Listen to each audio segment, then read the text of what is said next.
A couple of things. One, the film's amazing, but I've already seen it. You guys haven't seen it, but I've seen it, and it's excellent. So I'm really looking forward to everybody getting to see the film, which is fantastic. But also we have an amazing panel where they're really going to be discussing the themes of the film. And so I'm excited about that because this film is not just a look back historically. A lot of the docs that I've done on Dr. King have been like, so what's the history of the movement? Yeah. But actually, this is asking people like, okay, so then what are you going to do? You know, when faith calls, what are you doing? And I think that's a really important and interesting question.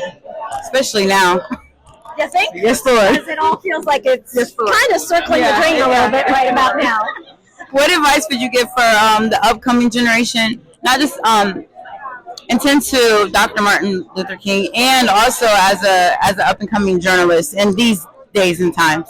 Yeah, I think two things I've always told young people. Number one, I think you've got to be really flexible and really ready to pivot, and I think most young people are, right? When I started working in TV news, which was in 1987, you had one job. You were like, I do this one thing.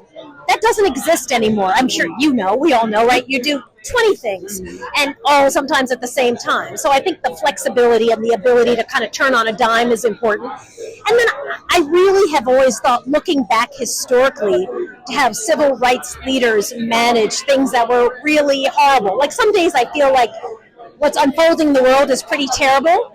And in fact, Reverend Andrew Young, who was here a minute ago, I remember, he would say to me, because he was a big part of our documentary in 2008, and he'd kind of be like, but baby, no one's putting fire hoses on you, but baby, kind of like have a little perspective, Soledad. Sorry you had a rough day. And I really, I think there's a lot to be learned, both in strategy and also in kind of how you manage. We did a doc about Rosa Parks, and she was deeply depressed for all her life. They never talk about it, but like she really struggled. She just felt like the injustice is so palpable, and it's horrible, and it's every day. And she relied very much on her faith to get her through. And I think there's a lot of great lessons for people in, okay, so then how do you manage when things seem really tough? Knowing that right about now would kind of be helpful, I think, for everybody. Amen. Thank you. Hey everybody, I'm Soledad O'Brien and I'm on Snubb3d Magazine. Check it out.